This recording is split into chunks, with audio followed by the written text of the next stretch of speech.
Assalamualaikum warahmatullahi wabarakatuh.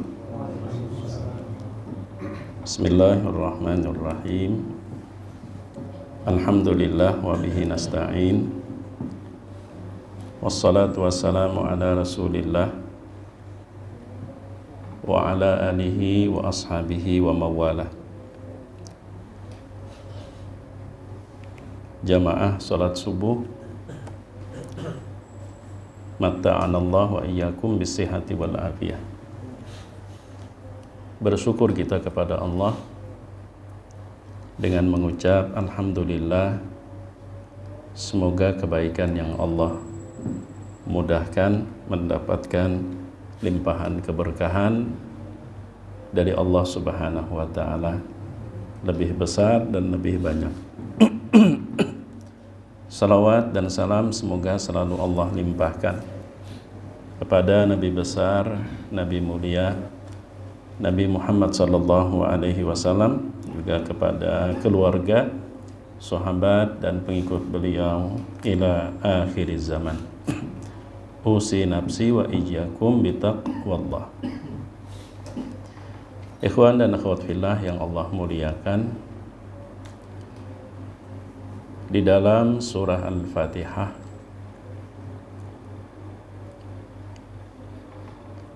lebih dari 17 kali dalam sehari,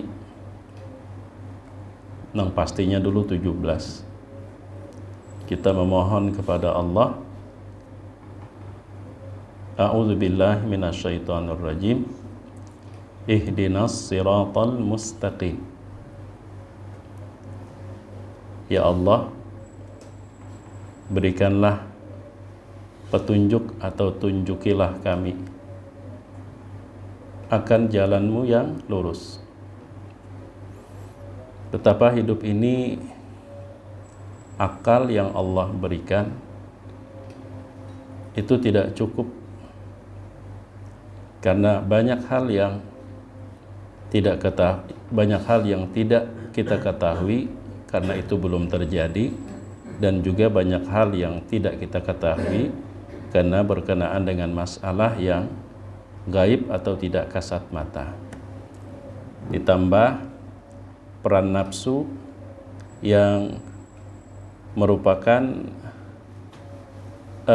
tunggangan iblis ya, atau syaitan, yang membuat akal kita itu akan menjadi rapuh kalau tanpa dituntun oleh petunjuk, pedoman, hidayah dari Allah Subhanahu wa taala. Karena itulah maka kita dalam salat 17 rakaat yang wajibnya kita memohon setiap waktu ihdina as-siratal mustaqim. Dan apa yang kita mohon dikabulkan oleh Allah. Jika ihdinas siratal mustaqim itu terletak pada ayat nomor 5 surah Al-Fatihah, ditutup ayat yang ke-7, mujur jalah ihdina, ayat ke-5 ke-6 ya. Nah, ke-6 ya, mohon maaf. Ditutup ayat nomor ke-7 masuk surah Al-Baqarah, ayat pertama alif lam mim, dan ayat kedua itu adalah jawaban dari Allah. Dzalikal kitab la raiba fihi huda. Ada yang membacanya umumnya kita la raiba fihi, ada juga yang berhentinya di la raib. Kemudian fihi itu lanjutannya, fihi hudan lil muttaqin. Nah, jamaah yang dimuliakan Allah, surah Al-Baqarah secara garis besar bahasan utamanya terbagi kepada 4 pokok. Yang pertama bicara tentang Al-Quran sebagai pedoman dan sumber kebenaran. Itu terletak pada ayat kedua, dimulai dengan ayat pertama alif lam mim. Dzalikal kitab la raiba fihi huda lil muttaqin. Kemudian yang kedua, pengklasifikasian manusia. Bagaimana sikapnya terhadap Alkitab yang la raiba fih, yang merupakan huda. Itu terbagi kepada 3 kelompok. Kelompok pertama itu dari ayat ketiga sampai kelima. Alladzina yu'minuna bil ghaibi wa yuqimunas salata wa mimma razaqnahum yunfiqun, sampai wa ulaika humul muflihun. Disebutkan dalam 3 ayat. Kemudian kelompok yang kedua itu ayat 6 dan 7. Innalladzina kafaru sawa'un 'alaihim a andartahum am lam tunzirhum la yu'minun. Disebutkan dalam 2 ayat. Kemudian ayat berikutnya sampai ayat 20 itu kelompok yang ketiga. Wa minan nasi may yaqulu amanna billahi wal yawmil akhir wa ma hum bimu'minin, atau kita sebut kelompok abu-abu ya. Orang-orang munafik, abu-abu. Kalau secara logika urutannya itu, kalau kita dari 100%, maka dia tidak lompat ke 0%, tapi bertahap 100%, 50%, lalu 0%. Mestinya kalau kita urutannya beriman sepenuhnya, beriman setengahnya, lalu tidak beriman sepenuhnya. Nah, namun di situ beriman sepenuhnya, tidak beriman sepenuhnya, baru menyebutkan setengah beriman atau setengah tidak beriman. Nah, ini menggambarkan ya, dari jumlah ayat yang setengah beriman itu disebutkan lebih dari ayat yang menyebutkan sepenuhnya beriman. Yang sepenuhnya beriman 3 ayat, yang sepenuhnya tidak beriman 2 ayat, yang setengah beriman, setengah tidak beriman, malah itu yang lebih banyak. Nah, jadi yang setengah tidak beriman ini itu berada di balik atau di belakang atau menjadi kekuatan buat kelompok yang tidak beriman sepenuhnya, padahal mereka cuma dua ayat. Nah, mereka cuma 2 ayat. Jadi 2 ayat jika ditambah dengan yang setengah beriman, maka terlihat mereka merupakan kekuatan yang sangat besar. Di samping itu juga mengisyaratkan bahwa tantangan orang yang beriman sepenuhnya untuk merangkul yang setengah beriman ini adalah orang-orang yang sepenuhnya tidak beriman. Itu kalau kita baca analisa dari susunan, jumlah, dan urutan. Nah, baik, itu pembahasan pokok yang kedua ya, tentang pengklasifikasian. Nah, sedangkan bahasan pokok yang ketiga, surah Al-Baqarah, walaupun ini sekedar pengantar, nanti kita akan membahas bagaimana Allah Subhanahu wa Ta'ala memberikan pedoman buat kita dalam mengelola aset. Namun kita jelaskan pengantar terlebih dahulu. Nah, bahasan pokok yang ketiga urutannya adalah Al-Quran mengisahkan, membicarakan segala hal yang berkaitan dengan Bani Israel. Bani Israel, baik umat Nabi Ibrahim, umat Nabi Musa, panjang lebar. Bagaimana sikap mereka terhadap aturan, bagaimana sikap mereka terhadap para nabi, bagaimana sikap mereka terhadap hukum-hukum Allah. Sampai-sampai kan disebutkan ada orang yang terbunuh, mereka minta penyelesaian dari Nabi Musa. Tapi setelah dikasih penyelesaian, mereka sendiri yang kemudian berusaha mengelak. Belum lagi mereka mengatakan sami'na wa asaina. Nah, kami mendengar tapi maaf ya, kami nggak bisa. Jadi cerita panjang tentang sejarah Bani Israel, kehidupan dan perilaku Bani Israel. Itu bahasan pokok yang ketiga. Sedangkan yang terakhir baru berbicara tentang orang-orang beriman, umat Nabi Muhammad sallallahu alaihi wasallam sebagai apa ya istilahnya objek utama. Jadi diceritakan dulu nih loh, Al-Quran itu adalah begini. Kemudian orang-orang di hadapan Al-Quran, terhadap Al-Quran sebagai pedoman hidayah itu terbagi menjadi 3. Nah lalu kemudian sebelum kalian tuh ada Bani Israel. Seperti ini loh Bani Israel. Lalu kalian bagaimana?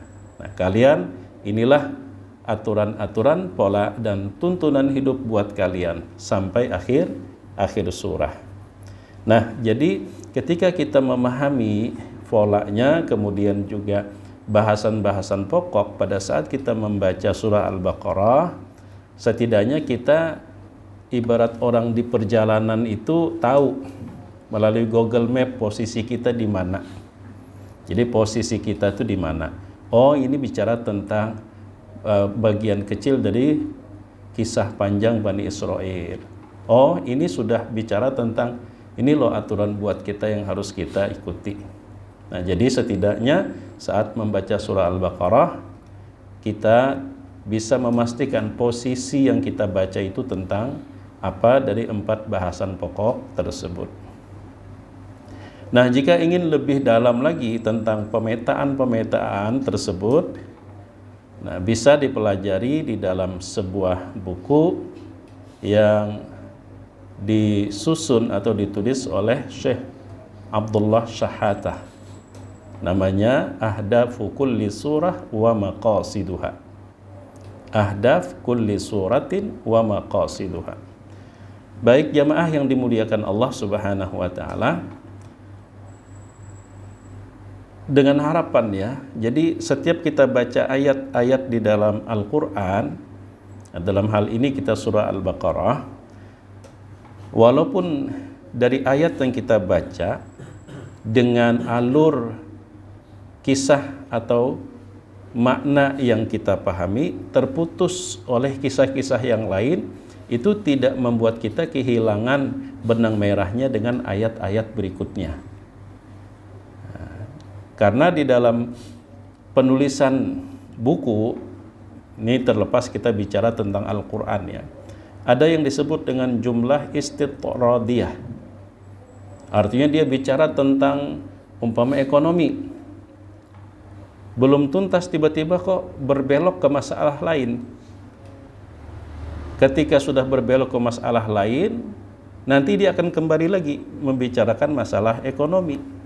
Artinya pembicaraan yang menyimpang itu sebenarnya adalah semacam pelengkap untuk bisa memahami inti masalah itu lebih dalam. Lebih dalam. Bukan tidak ada hubungannya, bukan tidak ada kaitannya, tapi apa yang telah dijelaskan itu perlu pendalaman sehingga harus menghadirkan apakah itu bentuknya perbandingan dari masalah-masalah lain. Nah, dalam hal ini mungkin sedikit ulun ingin menyinggung ya pernyataan Bapak Menteri Agama kita ya, Profesor Dr. Nasaruddin Umar, yang bagi sebagian orang itu sangat kontroversi. Kalau kita pengen mau maju, apa kata beliau? Tinggalkan zakat. Nah, itu kan. Betul, ulun tidak mengikuti secara utuh. Tapi memahami beliau siapa, pendidikannya apa, latar belakangnya apa, kemudian kepribadiannya seperti apa, semua itu cukup bagi ulun untuk tidak berburuk sangka. Nah, untuk tidak berburuk sangka. Karena berkembang di masyarakat kita kadang-kadang kita lupa melihat background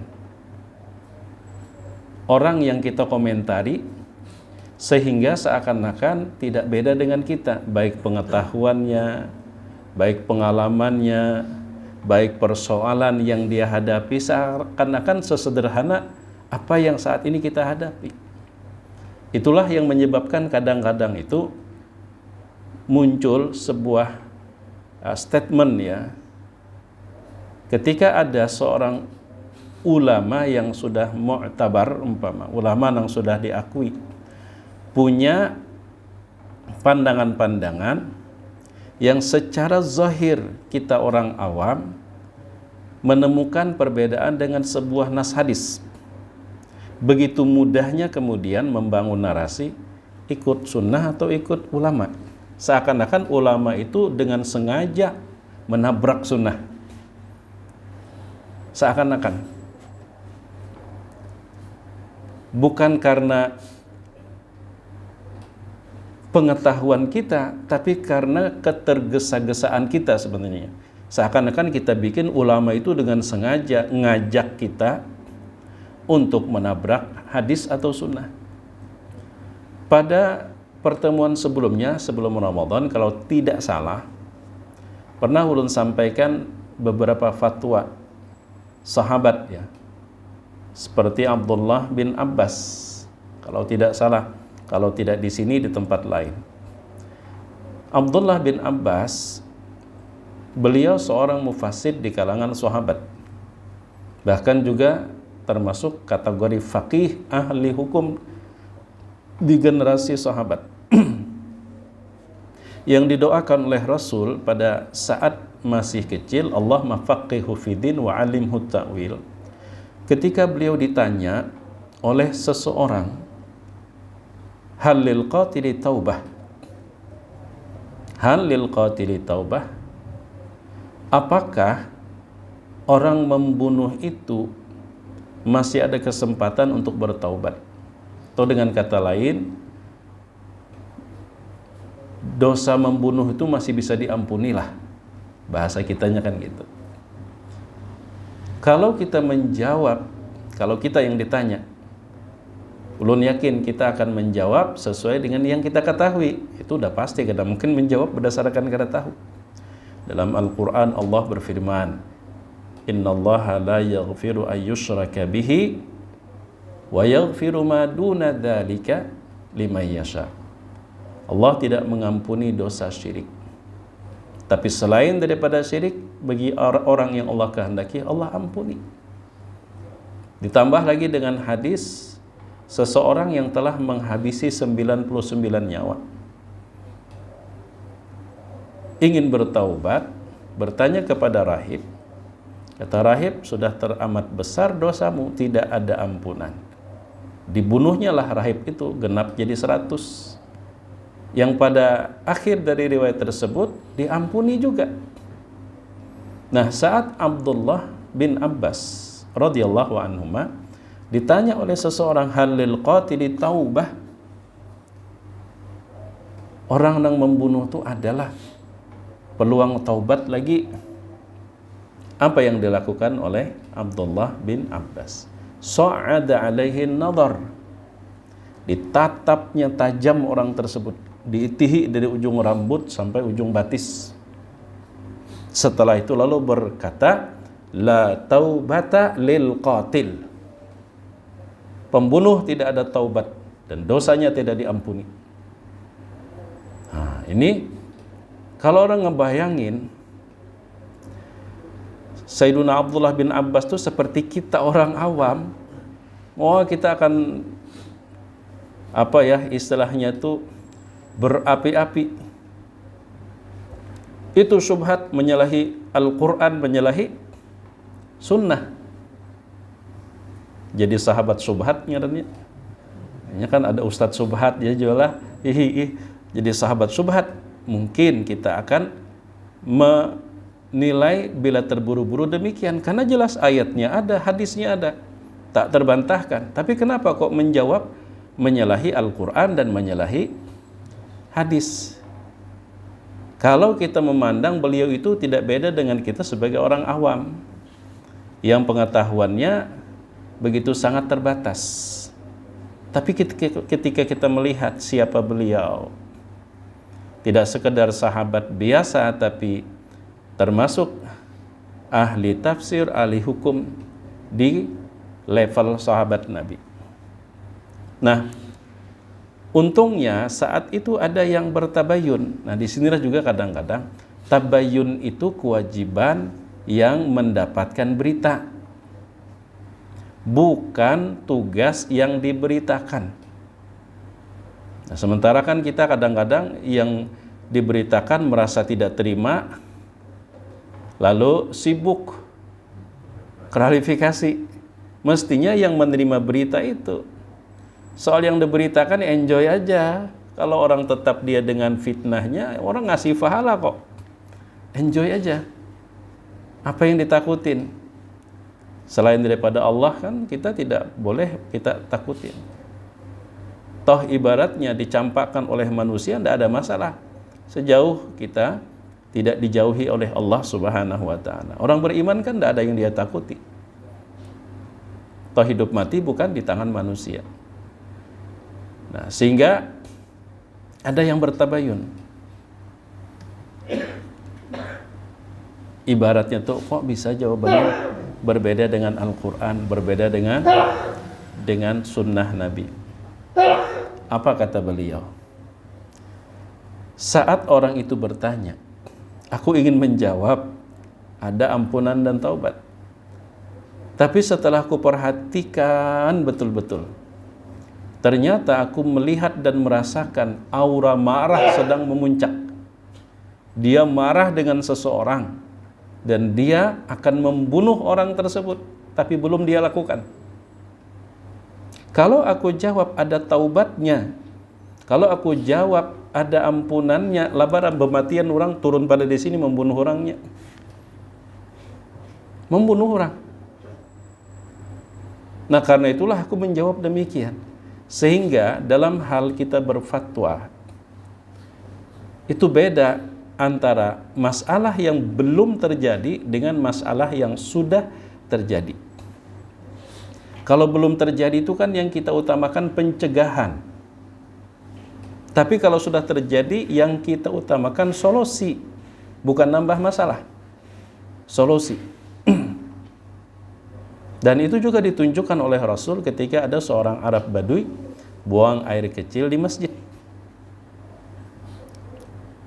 Kejadiannya udah terlanjur, banyu kami keluar. Sahabat ingin menghakimi, dicegah oleh Nabi. Kalau kita lihat, kenapa orang berkamih dibiarkan? Kesannya kan begitu. Tapi ini air kencingnya sudah terlanjur keluar. Mun kada habis pian kada kau ditahan. Kada percaya, coba aja.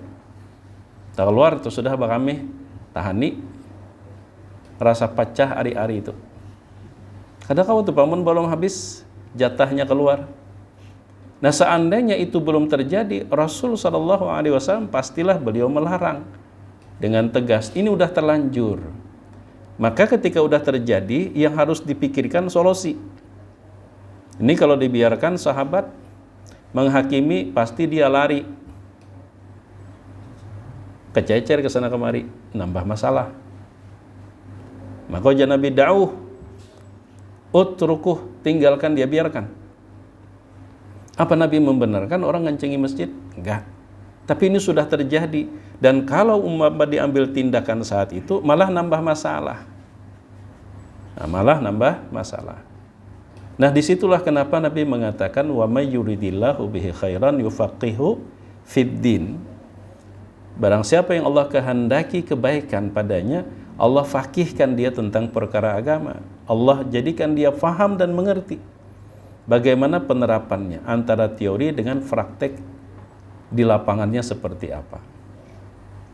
Jadi Allah jadikan dia faqih, lebih dari sekedar alim. Nah, jamaah yang dimuliakan Allah Subhanahu wa ta'ala, Jadi dengan pernyataan beliau tersebut, ulun tidak sekedar melihat ucapan, apalagi yang cuma dipotong. Walaupun sebenarnya ulun tidak mengikuti secara utuh. Tapi ulun juga melihat beliaunya siapa, bagaimana sifat karakternya, keilmuannya seperti apa. Sehingga secara pribadi ulun melihat ada hal besar yang ingin beliau perjuangkan. Cuman yang namanya manusia kadang-kadang kan sabqul lisan, terpeleset memilih kata. Kalau orang biasa terpeleset kita cuek, tapi kalau orang public figure, wah, apalagi kalau sudah ada rasa tidak suka, kita kejar sampai kemanapun. Jadi masalahnya bukan pada kesalahan, kekhilafan orang, tapi berawal dari karena kita memiliki sifat yang kada baik di hati.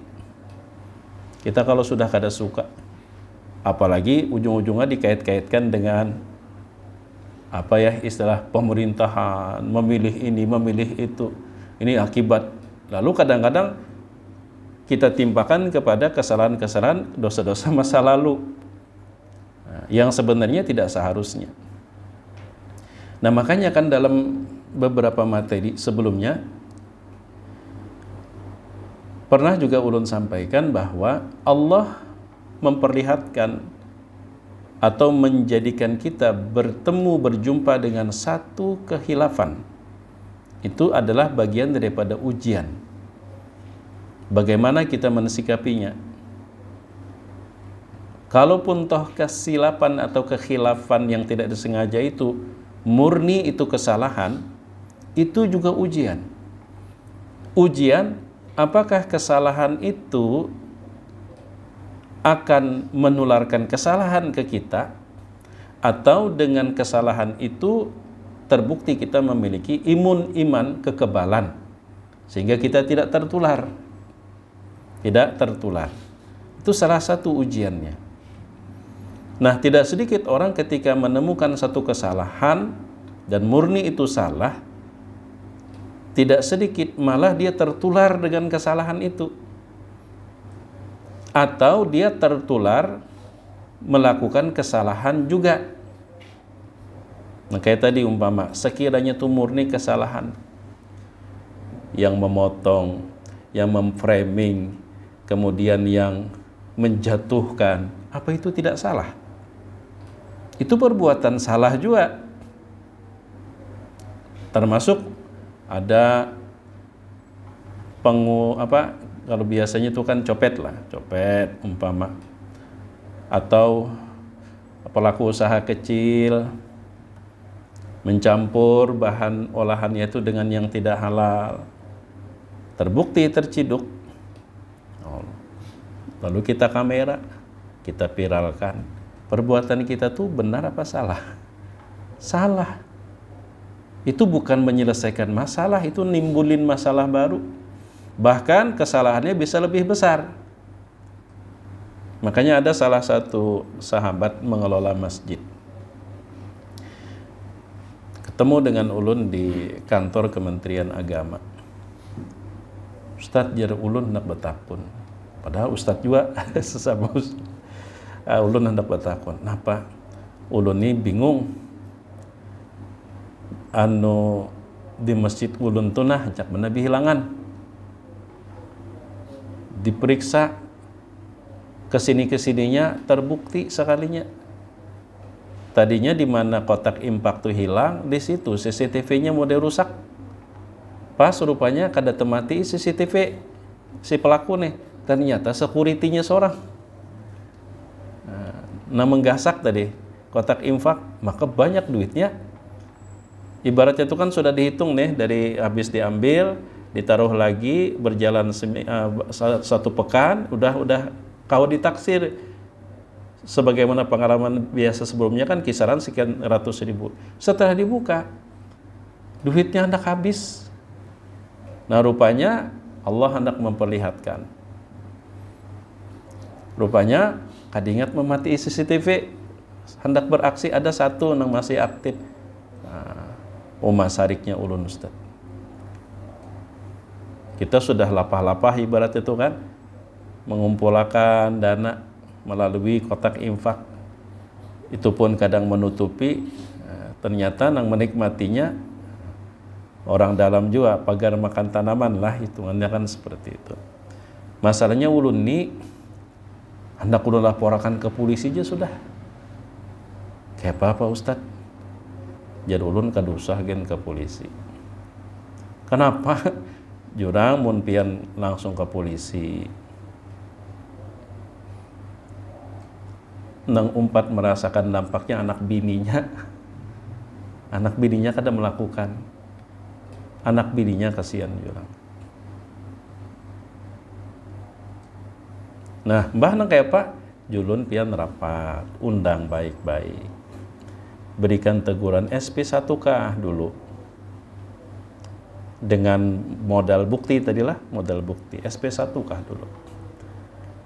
Kalaunya masih SP2, berikan dulu kesempatan. Kita aja menggawi dosa berapa kali Allah berikan kesempatan untuk bujur-bujur ampih. Kenapa kita begitu kejam? Allah nang maha kuasa aja, nang memiliki alam semesta aja, masih memberi kita kesempatan untuk mau berubah. Berikan dulu kesempatan ya, sampailah SP3.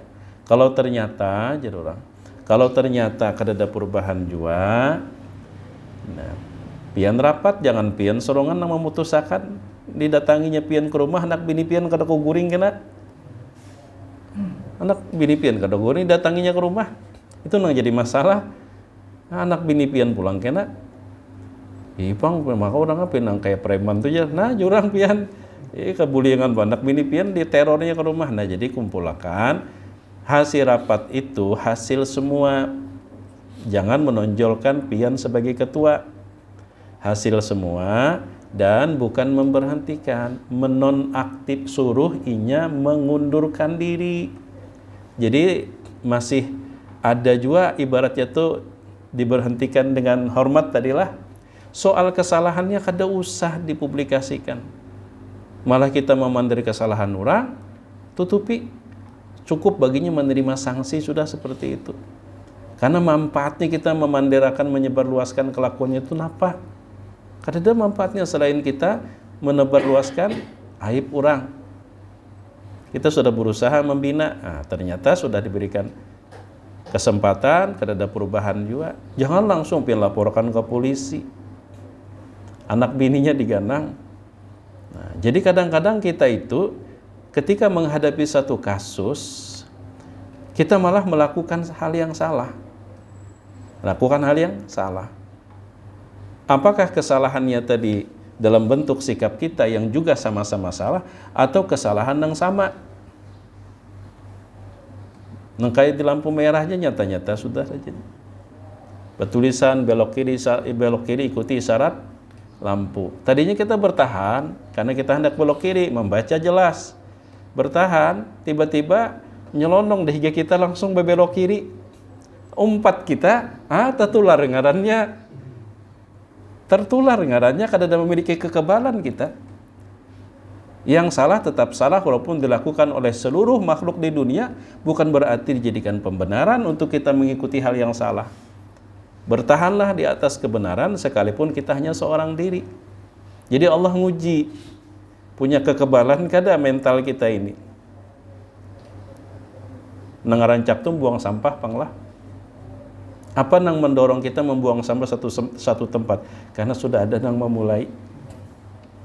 Sudah ada nang memulai. Kenapa membuang sampah di situ? Orang di situ juga membuang. Nah, berarti tertular ngarannya. Kada ada memiliki kekebalan. Nah, jadi ujian Allah tuh macam-macam dalam hidup ini. Nang ulun nang kadang-kadang tuh miris hati. Pernyataan beliau dikat.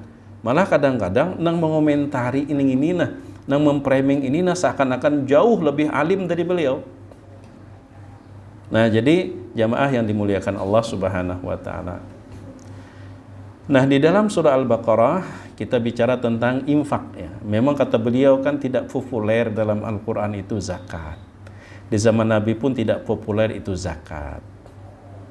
Yang populer itu adalah sedekah. Bagi ulun ya ucapan beliau tuh Ini bukan karena ulun bagian dari Kementerian Agama lah, tapi kita melihat secara objektif. Nah, apa yang beliau inginkan itu adalah sebuah cita-cita besar. Kadang-kadang kan kita terlalu fokus kepada aturan zakat sehingga menghalangi kita untuk lebih luas memberdayakan potensi-potensi harta umat. Dan ulun pun sebenarnya punya gagasan ya seperti itu. Kadang-kadang aku nih wajib zakat kada. Nggak usah menunggu nisab. Keluarkan. Kita kadang-kadang kan harus menunggu sampai nisab dulu, harus menunggu sampai haul dulu baru memberdayakan. Padahal tanpa itu tuh sudah berdayakan aja. Malah kalau tidak khilaf, ada seorang sahabat yang kalau tidak salah itu Abdurrahman bin Auf. Konon diriwayatkan gak pernah berzakat. Maksudnya gak pernah mengeluarkan atas nama zakat, tapi yang beliau keluarkan dalam bentuk santunan, infak dan sebagainya, alahan pada orang berzakat. Kalau orang berzakat itu kan kadang-kadang madang setahun dulu hanya sampai madang nisab hanya mengeluarkan. Coba jangan terlalu fokus di situ. Setiap saat. Makanya di sini Allah Subhanahu wa taala berfirman dalam surah Al-Baqarah ini ayat 254. Allah berfirman, "Ya ayyuhalladzina amanu anfiqu." Jadi anfiqu itu bahasa umum.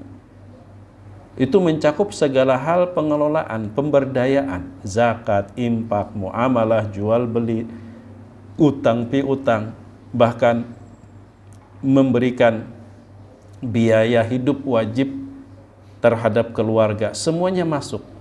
Anfiqu ini lawan dari menimbun dan menumpuk. Anfiqu, belanjakanlah. Tapi dalam bahasa kita kan kalau sudah infak, itu menjadi sempit konotasinya. Padahal anfaqa yunfiqu, infak itu kalau bahasa kitanya pakai habiskan, berdayakan, lawan daripada menumpuk. Menumpuk, mengoleksi, dijadikan berhala. Nah, itu bahasa Abah Ulun rajin. Duit harta tuh jangan dijadikan berhala aja sidin. Nah, jangan dijadikan berhala aja sidin. Jadi bisa jadi berhala-berhala zaman sekarang itu ya harta yang kita koleksi, yang mestinya Allah inginkan kita memberdayakannya malah kita jadikan pajangan. Bisa jadi itu bentuk berhala-berhala zaman modern. Anfiqu, belanjakanlah, mimma razaqnakum, dari apa yang kami berikan sebagai rizki untuk kalian. Yang ngasih itu kami, kata Allah. Ibaratnya gini, ini ku kasih uang nih sebagai modal. Aku yang ngasih, ini sebagai modal, artinya Pak jangan dimakan habis. Dikelola, arti modal itu kan dikelola. Anfiqu mimma razaqnakum min qabli ayyatiya yaumun la bay'un fihi wala khullatu wala syafa'ah. Jadi pertama, pemberdayaan. Ini yang diperjuangkan oleh Bapak Menteri Agama.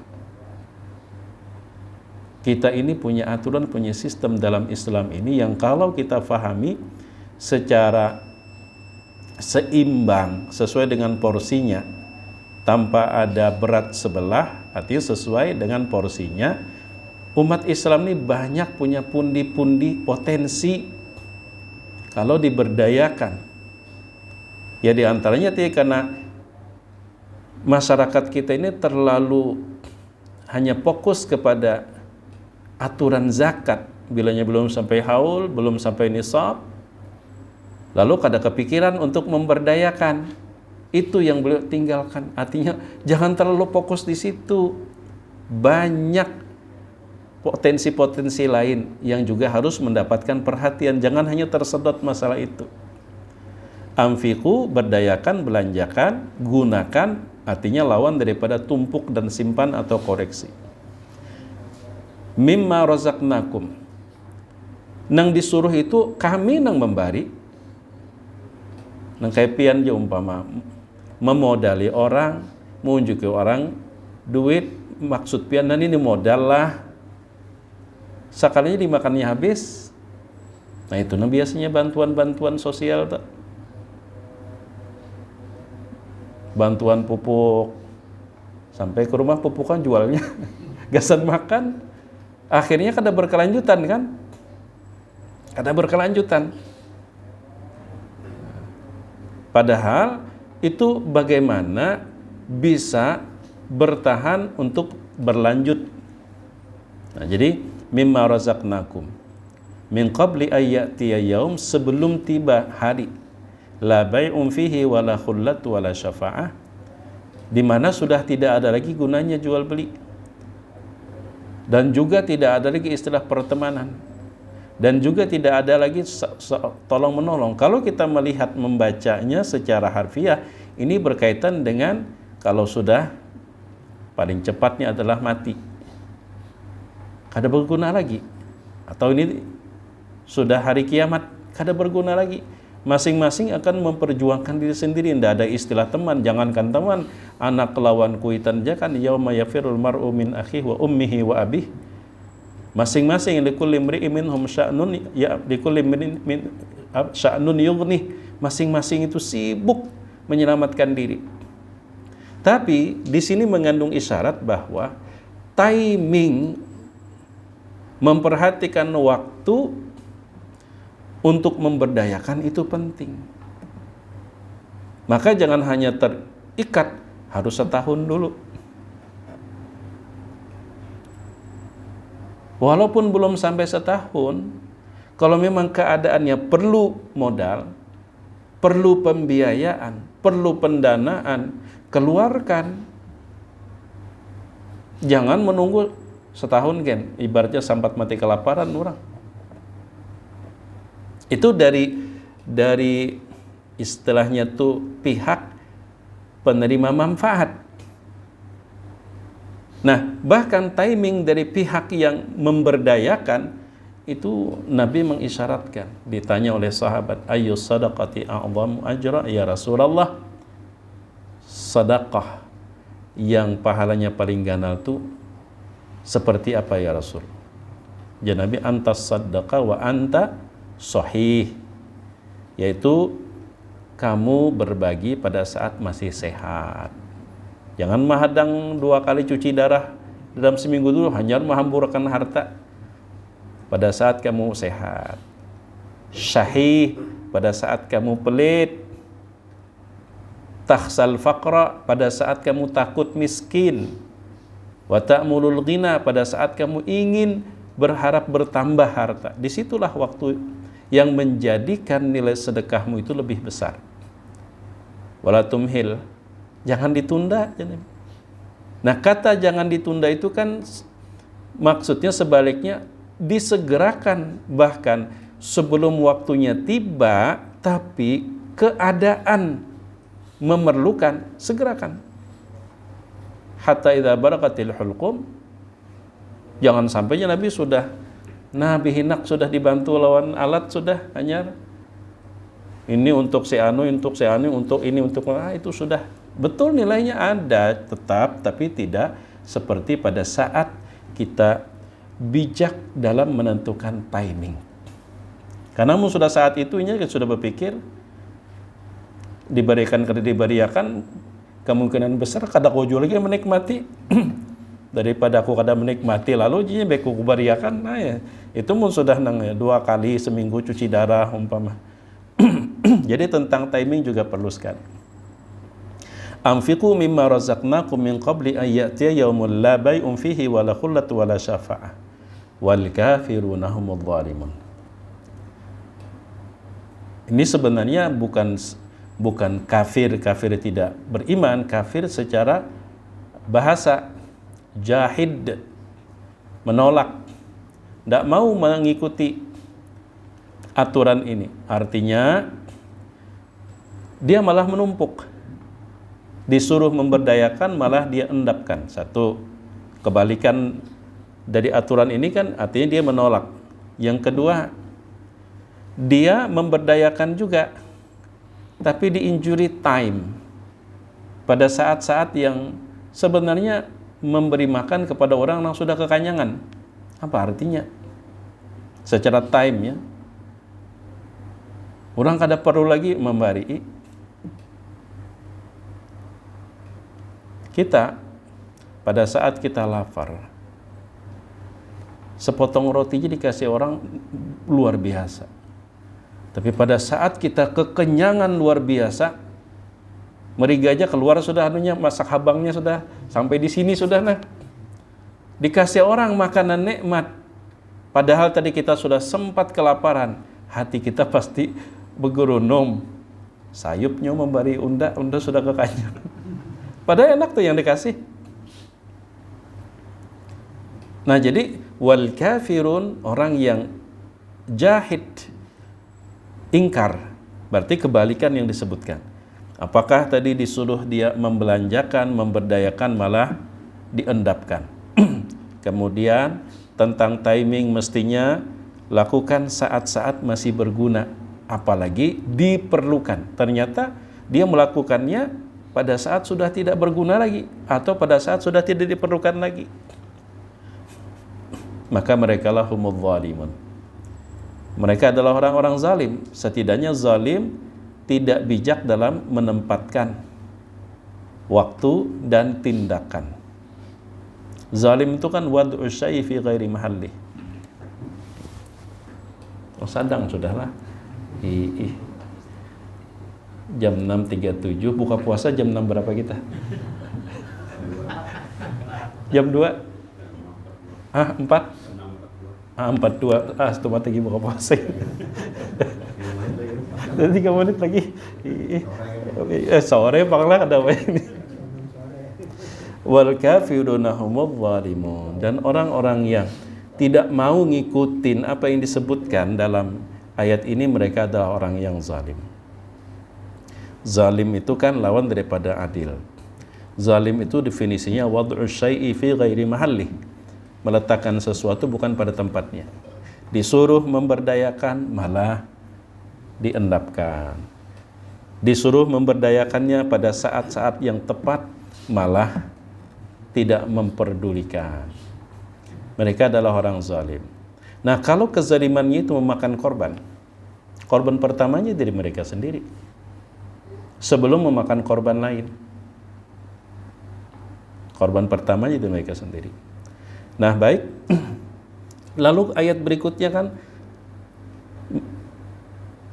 ayat Al-Kursi. Kemudian setelah itu la ikraha fiddin. Itu ada kaitannya terus tuh.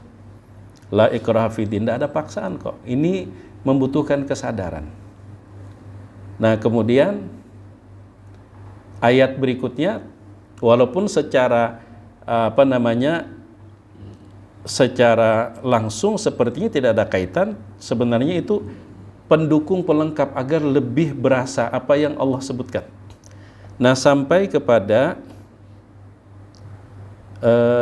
ayat 261 nyambung. Masalul ladzina yunfiquna amwalahum fi sabilillah kamathali habbatin ambatat sab'a sanabila fi kulli sumbulatin mi'atu habbah. Nah, ini lompatannya dari ayat sekian tadi, lompat perumpamaan orang-orang yang membelanjakan harta mereka itu di jalan Allah. Membelanjakan hartanya di jalan Allah itu maksudnya mengikuti tuntunan panduan. Bagaimana Allah tadi menyebutkannya? Pertama, jangan harta-harta itu jangan ditumpuk, dan perhatikan waktu yang tepat. Lalu disebutkan lagi kaitannya ayat berikut, la tubtilu sadaqatikum. Nah, itu setelah jangan kau hanguskan nilai sedekah kamu, bicara tentang perumpamaan orang bersedekah dengan man wal adha, dengan orang bersedekah tasbita min anfusihim. Itu perumpamaan. Setelah itu terkesan terpisah, lanjut lagi pada ayat 267. Ya ayyuhalladzina amanu anfiqu, lagi min thayyibati ma kasabtum. Di mana ayat inilah yang menjadi salah satu dalil zakat profesi. Ya ayyuhalladzina amanu anfiqu min thayyibati ma kasabtum. Kasaba yaksibu itu pekerjaan, bekerja, profesi. Wa mimma akhrajna lakum minal ard. Nah ini apa jadi kita itu dalil zakat, perumahan, tanam-tanaman, lahan, sawah. Sampai pengelolaan dalam bentuk utang piutang, nang dilarang apa, riba itu berlanjut sampai akhir surah. Sampai akhir surah. Nah, jadi mungkin ini sekedar gambaran sederhana pemetaan-pemetaan di dalam Al-Qur'an. Nah, kalau dalam kurikulum di Universitas Al-Azhar itu biasanya kalau mata kuliah tafsir, misal membahas satu surah, itu tidak langsung membahas surah tersebut, tapi munasabahnya, kaitan hubungannya dengan surah sebelumnya dibicarakan dulu. Kemudian hubungannya dengan surah berikutnya apa. Demikian juga bicara satu ayat tidak langsung di situ, tapi apa kaitannya dengan ayat-ayat sebelumnya. Apa kaitan dengan ayat-ayat sesudahnya, walaupun yang menjadi pokok materi bahasan adalah ayat tersebut, tapi tetap melibatkan hubungan kaitan dengan ayat sebelum dan sesudah. Mungkin demikian yang dapat ulun sampaikan. Nah, semenit lagi buka puasa kita. Mudah-mudahan bermanfaat. Salah maupun khilaf, minta halal minta ridha. Jazakumullahu khairan. Subhanakallahumma wa bihamdik asyhadu an la ilaha illa anta astaghfiruka wa atubu ilaik. Assalamualaikum warahmatullahi wabarakatuh.